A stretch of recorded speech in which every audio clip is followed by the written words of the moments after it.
मतदान के लिए आभार व्यक्त करता हूँ, धन्यवाद करता हूँ। ये पहला चुनाव हुआ है जहाँ कोई अप्रिय घटना नहीं हुई, न झगड़ा हुआ, न कोई बात, कोई ऐसे रिपोर्ट वहां के नहीं है। और कांग्रेस पार्टी भी लोगों के इस फैसले को विनम्रता से स्वीकार करती है। बहुत अच्छा फैसला लिया है और लोगों ने जो वर्डिक्ट दिया है उसको स्वीकार करते हैं। चुनाव परिणाम जो आए हैं उनका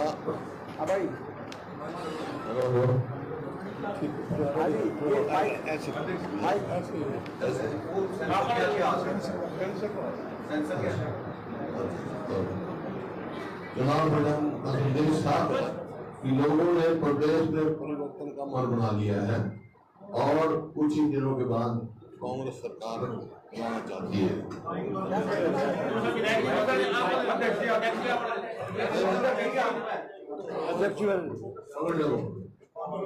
पिछले 10 वर्षों का जो शासन रहा है वो डार्क डिकेड से दूसरा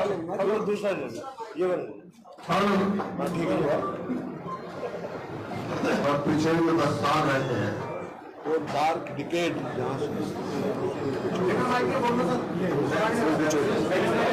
डार्क डिकेड के उससे इतिहास में लिखा जाएगा, क्योंकि प्रदेश कहाँ था 2014 में और कहाँ इन्होंने पहुंचा दिया। और जो इनकी 10 वर्षों की जो नीतियां, जनविरोधी नीतियां और निर्णय, नफरत और नेगेटिविटी में क्या रहा प्रदेश, ये ऐसा समय होगा जिसको लोग आसानी से भुला नहीं पाएंगे। क्योंकि आप देखा किसानों को लाठी, गोली, कीले, गर्मी, सर्दी और अपमानित किया गया, टेररिस्ट तक बताया गया किसानों को।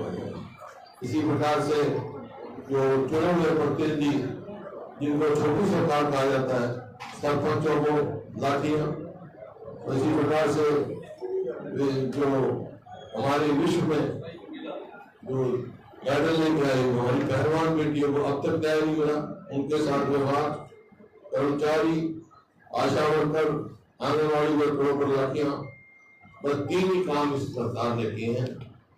पुलिस, प्रोपेगेंडा और पोर्टल, 3P की सरकार कर रही है। तो ये आपके सामने है। अभी मैं पढ़ रहा था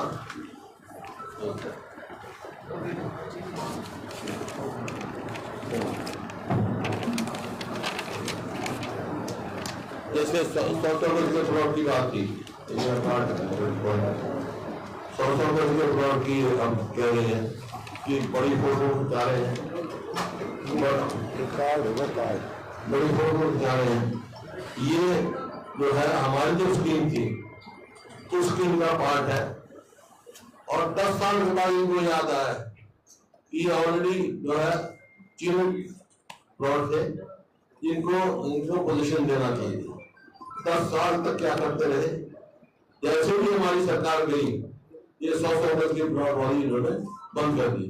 4 लाख के करीब हम प्लॉट दे चुके थे और 7 लाख प्लॉट जो हमने चेंज किए थे। अभी सरकार को तो माफी मांगनी चाहिए उन 3 लाख लोगों से जिनका इनको जो प्लॉट मिले थे वो नहीं दिए और जो पोजीशन दिया था वो नहीं दिया, किस बात क्यों ले रहे। तो इसी प्रकार से आप कोई भी उद्देश्य देखें, ये अपना आरक्षण की बात करते हैं, आरक्षण की बात करते हैं, कई बार कहते हैं कि हमने कहा आरक्षण के खतरा है इनके, इनके जो कानून जो फैसले हैं ये साबित करते हैं। जैसे बैकवर्ड क्लासेस का क्रिमिनल इन्होंने 8 से 6 कर दिया, हम 8 से 10 करेंगे, इसको किसको नुकसान होगा उससे? उससे बैकवर्ड क्लास के गरीब आदमी को नुकसान होगा रिजर्वेशन। इसी प्रकार से जो कौशल रोजगार योजना चलाई उन्होंने, कच्ची नौकरियां दी, पक्की नौकरियां 2 लाख खाली है वहाँ, उसमें ना तो मेरिट है ना रिजर्वेशन।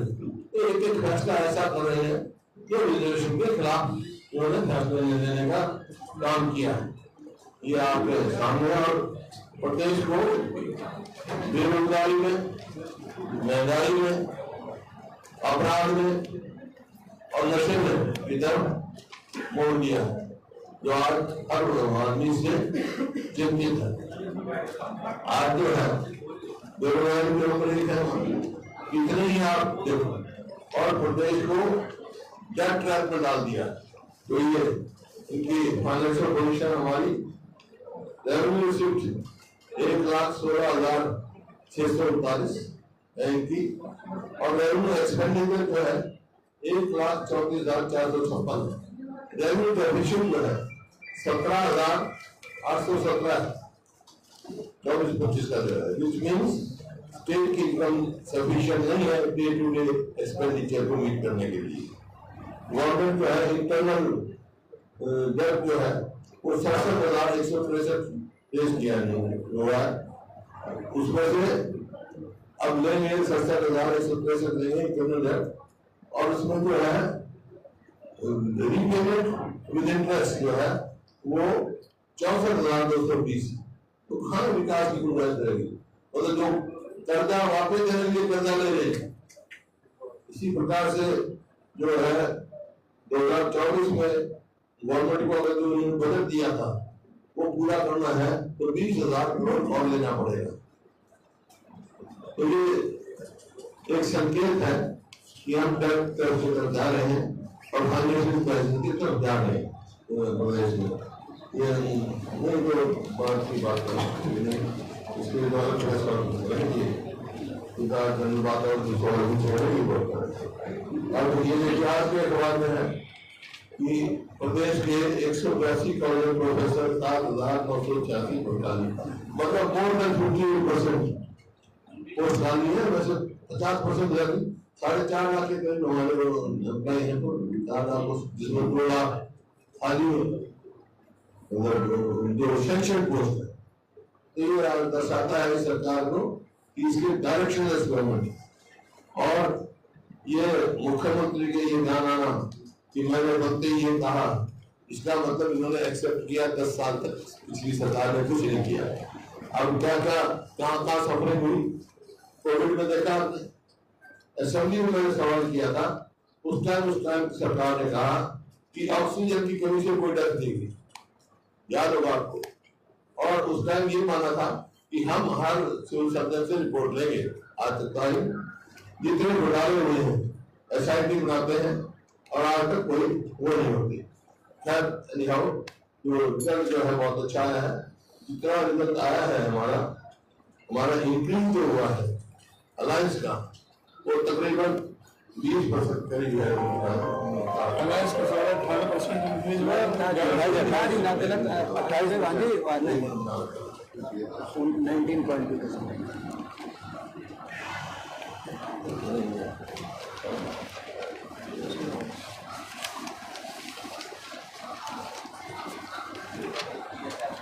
ये जो हमारी अलायंस की परसेंटेज जो आई है वो 47.6% आई है हरियाणा में, which is highest in the country, बड़ी स्टेटों में। नहीं सारी से 28 स्टेटों में हाईएस्ट इन द कंट्री। हमारे बाद तमिलनाडु है 46.9, फिर कर्नाटक है 45.4, फिर केरल है 45.1, फिर उत्तर प्रदेश है 43.5, फिर हिमाचल है 41.7, फिर छत्तीसगढ़ है 41.1 और तेलंगाना है 40.1। मतलब इस हिसाब से हाईएस्ट जो 4% in favour of alliance, India alliance जो है वो हरियाणा की आई। लीड्स कितनी सीट्स है? विधानसभा की कितनी सीट्स पे लीड है? 46 पे लीड किया है। और इंक्रीज जो है हमारा समझो 19% आया, 20% इंक्रीज आया राउंड फिगर तो ये है। और बीजेपी का जो है वो गिरा है 12% के करीब, तो ये गिरा है। मेरा कहने का मतलब ये है कि लोकसभा में हाफ, विधानसभा में साफ बीजेपी।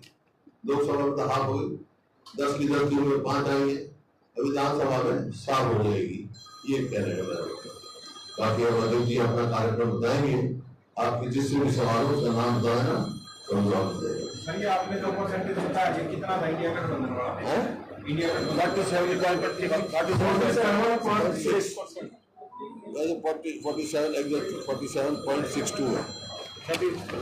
और इनका बीजेपी का चलो हमको बता दिए। बीजेपी का पहले था 57.7 और हमारा था 29.1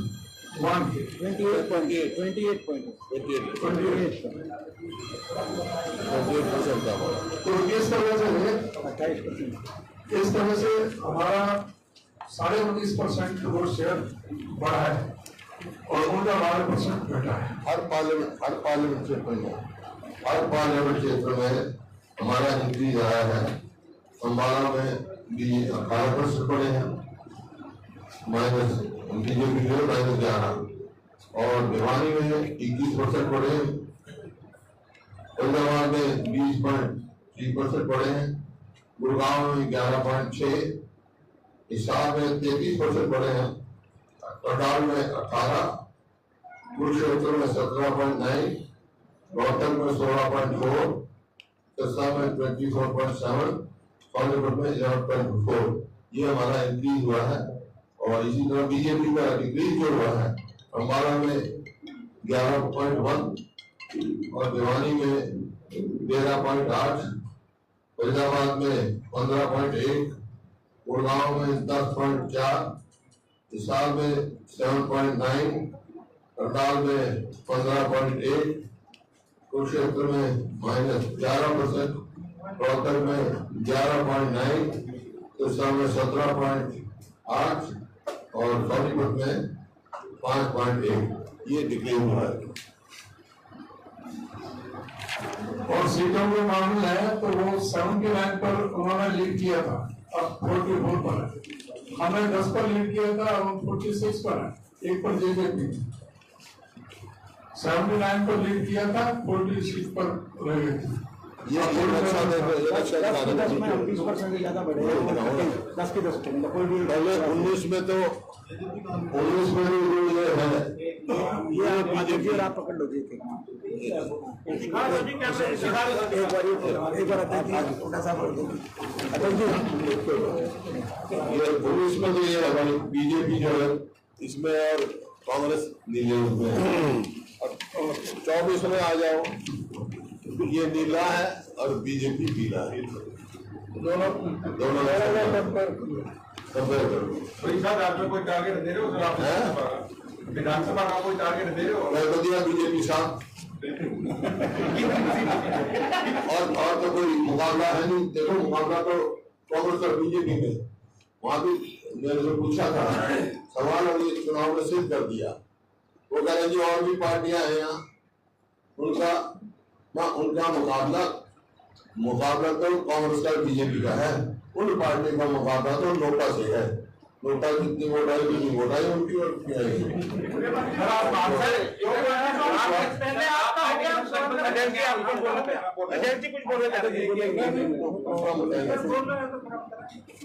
नहीं अभी जल्दी मत करो अभी इतनी गर्मी में घूम के आकर कब एसी में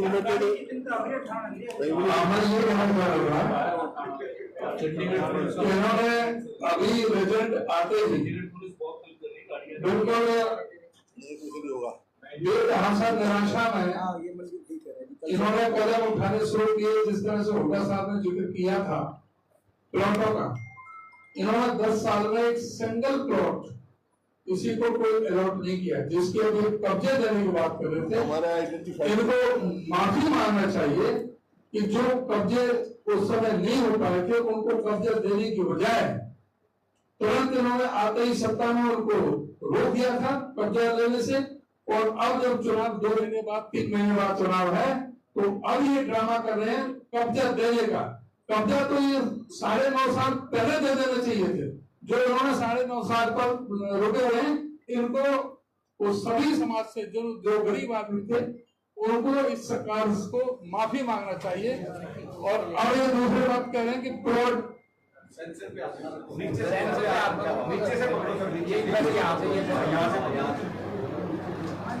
अब जो इन्होंने पूरी तरह से ये विफल साबित हुए हैं।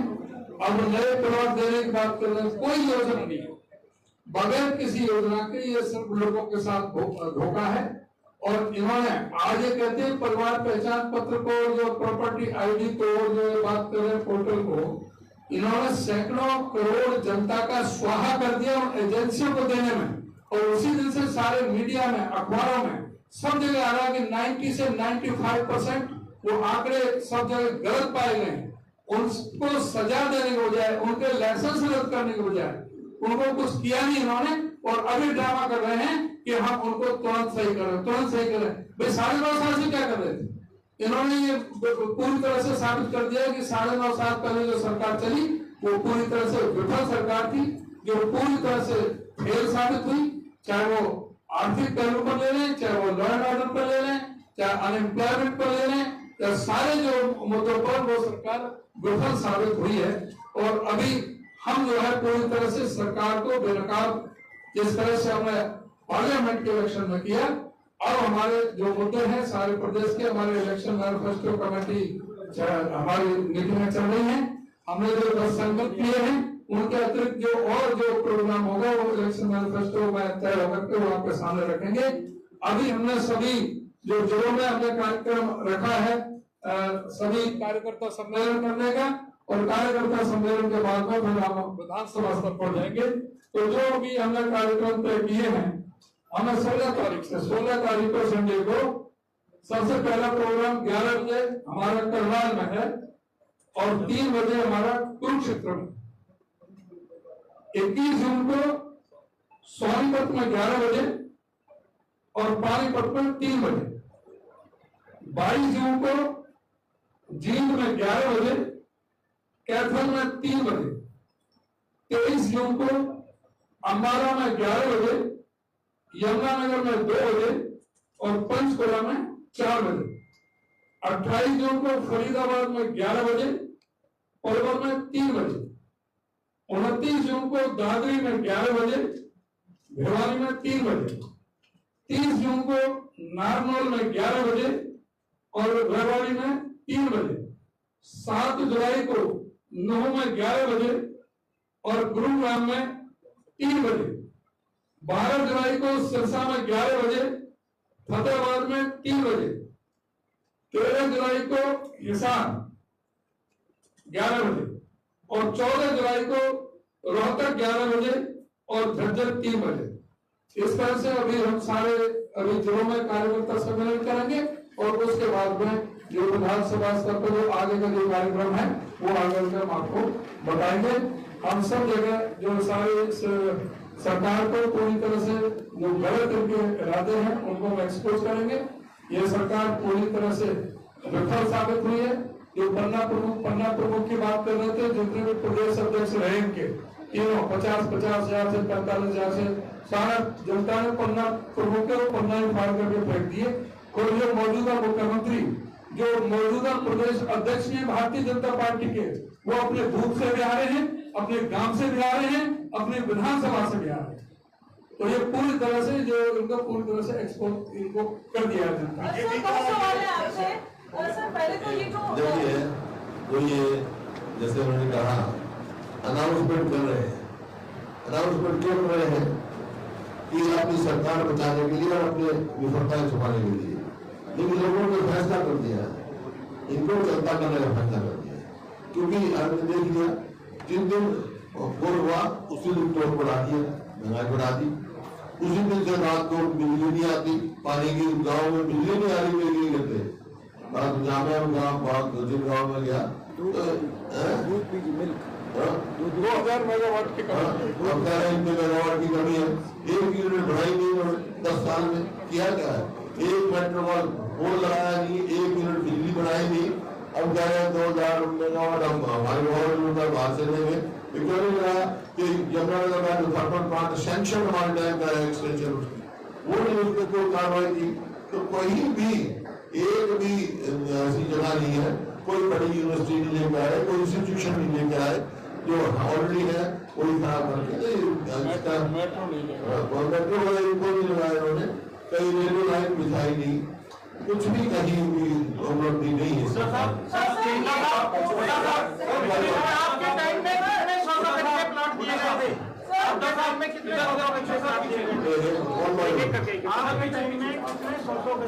हमने तो 4 लाख 4 लाख 3 लाख 10,000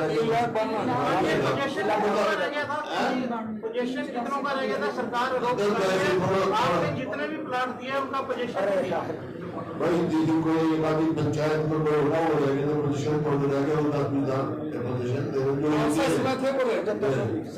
जो प्रोसेस में थे, बाकी 3 लाख और चिन्हित किए थे, 7 लाख के करीब और देने थे, जो उन्होंने स्कीम बंद कर दी। सर 3 कैबिनेट मंत्री ले लिए गए, कैबिनेट बिजली की सर 2 सवाल है। एक को जो पोर्टफोलियो एलोकेशन दिए गए हैं, 3 पोर्टफोलियो दिए गए हैं, 5 में से 3 लोगों को हरियाणा में, ये क्या आपको लगता है कि इलेक्शन को असेंबली कोर्स को देखते हुए दिए गए हैं, और क्या आपको लगता है इसके रामिफिकेशन होंगे? और दूसरा, आम आदमी पार्टी और आपका जो अलायंस है वो क्या असेंबली कोर्स पे भी रहेगा? देखिए, जहाँ तक आम आदमी का हमारा अलायंस का सवाल है, वो नेशनल लेवल पे अलायंस का, हमारा स्टेट लेवल पे कोई अलायंस नहीं है। अभी कोई बात नहीं, ना कोई बात करिए, हम क्या बोल रहे हैं की बात करते हैं, तो ऑफ प्राइम मिनिस्टर है, पर देखते परफॉर्मेंस क्या रहेगी, परफॉर्मेंस। बिजली की कमी का मुद्दा आपने बताया कि बिजली कमी की क्या स्थिति है। अब खट्टर साहब जो है देश के बिजली मंत्री बन गए, कैसे आप देख रहे हैं कि कमी होगी? परफॉर्मेंस देखेंगे, विधानसभा चुनाव से अकेले 10 साल परफॉर्मेंस देखी है, ऐसी परफॉर्मेंस रहेगी संभावना है आने वाले टाइम में गठबंधन की कोई संभावना है? हमारी शुभकामना है, परफॉर्मेंस अच्छी रहे, देखते हैं। आम आदमी पार्टी का होगा सर, विधानसभा चुनाव अकेले लड़ेंगे सर? अकेले में नहीं, अभी सर जिस तरह उन्होंने कहा कि किसने कहा, अनुराग ठाकुर ने कहा कि आरोप लगाया कुरुक्षेत्र में, मतलब पार्टी के कई नेता है, तो इतना सहयोग मिला नहीं उनको लोकसभा चुनाव में। किसी को अनुराग ठाकुर उसका जो है वो हमारे उम्मीदवार थे आम आदमी पार्टी के, वो कह रहे थे कि अगर कुरुक्षेत्र सीट अकेले लड़ती कांग्रेस तो कुरुक्षेत्र भी जीत जाते हैं। आपको लगता है साहब ये तो राष्ट्रीय स्तर पर बेहतर हो गई। पहचान पत्र को लेकर अब सरकार ने कैंप लगाना शुरू कर दिए, सभी डिप्टी कमिश्नर को आदेश दे दिए गए। क्या लगता है आपको? लोकसभा मैंने कहा इस बात तो कुछ नहीं होगा, 10 साल तक क्या किया, परिवार पहचान पत्र लोग इतने परेशानी करी, जैसे कोविड में परेशानी झेल चुके हैं लोग, इन बातों से कुछ नहीं होगा। लोगों ने फैसला कर दिया कि सरकार को चलता करना है। कांग्रेस ने मुद्दा उठाया था कि ये जो है परिवार पहचान पत्र और जो आधार कार्ड में गलतियां उसको जाके रखा हुआ है इन्होंने, ये कांग्रेस ने मुद्दा उठाया, आपको कैंप लगा दिया, तो उसका कोई फर्क नहीं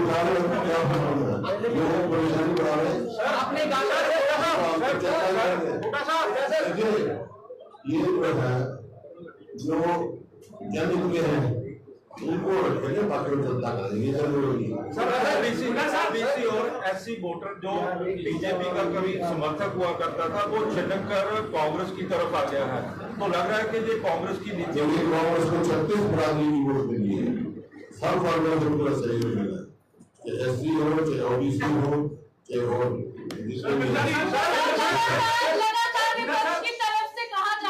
सरकार अल्पमत में है, तो उसको लेकर कुछ डिस्कशन हुआ, उसको लेकर के आप लोग क्या रणनीति रहेगी? है अल्पमत में है, अल्पमत में है, और इसी बात से हमने राज्यपाल जी को लिखा और लिखा था, फिर लिख देंगे कि कोई सरकार अल्पमत में है, नैतिकता के आधार पर कोई सरकार को चलाना है।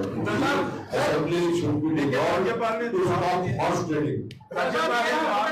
हॉर्स ट्रेडिंग शुरू कर देंगे, कभी कहते हैं 2 जेजेपी के लोग दिलवा देंगे, this is called horse trading. To stop horse trading, assembly should be dissolved.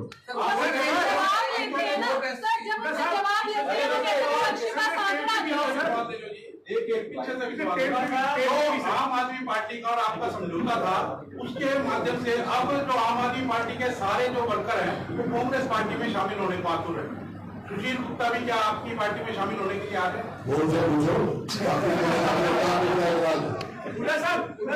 आप उनके नाम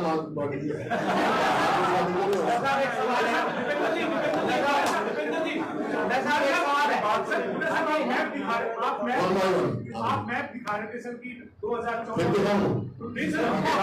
आप मैप दिखा रहे थे जिसमें यहाँ की कवरेज से आप यहाँ पे है, लेकिन कुमारी शैलजा ये कह रही है सर कि हम हिसार हारे बहुत कम, हिसार हम जीते बहुत कम अंतर से, भिवानी हम हारे और सोनीपत हम कम अंतर से थी। उनका ये कहना है सर कि ये टिकटों का वितरण है, इसमें ठीक ठाक नहीं रहा, वरना नतीजे इससे ज्यादा बेहतर होते। टिकटों का वितरण पार्टी हाईकमान ने किया है और पार्टी हमारे हाईकमान फैसला करती है, सबको मान्य होता है।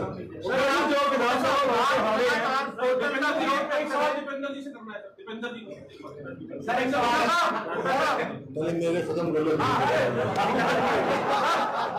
आप पोर्टल का हमेशा विरोध करते हैं, लेकिन सरकार जो है अब उसको सरल तो कर रही है, पोर्टल सिस्टम खत्म नहीं कर रही। तो हम तो करेंगे ना, मैं चाहता जो पोर्टल जन होंगे उसको रखेंगे हम और लगाएंगे, उनको हटाएंगे। पोर्टल की सरकार है।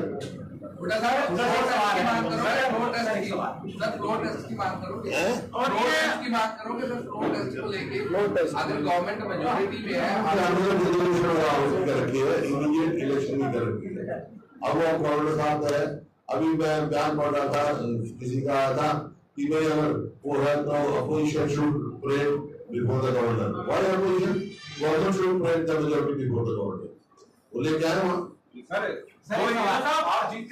आप जीते हो, इसके बाद हरियाणा के मुख्यमंत्री और तमाम भाजपा के नेता कह रहे हैं कि कांग्रेस ने झूठ फैलाया कि संविधान को खत्म कर दिया जाएगा, संविधान को खत्म कर दिया जाएगा, इस तरीके का झूठ फैलाया गया कांग्रेस की तरफ से, जो आरोप लगाया। ये हमने नहीं कहा, आप लोग देखो जो एमपी थे उम्मीदवार थे, उनने कहा 405 चाहिए हमारे तो संविधान में उन्होंने तब्दीली कर दी, उनके नाम पे कहा था जरूरी है।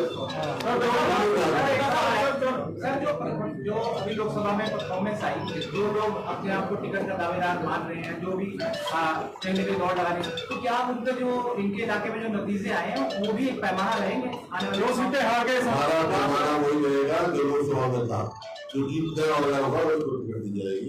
सर्वे चल रहा है जी, कोई कैंडिडेट्स के बारे में सर्वे चल रहा है? आप मुझे बताएं, अगर आप उम्मीदवार तो आप सर्वे करा सकते हैं।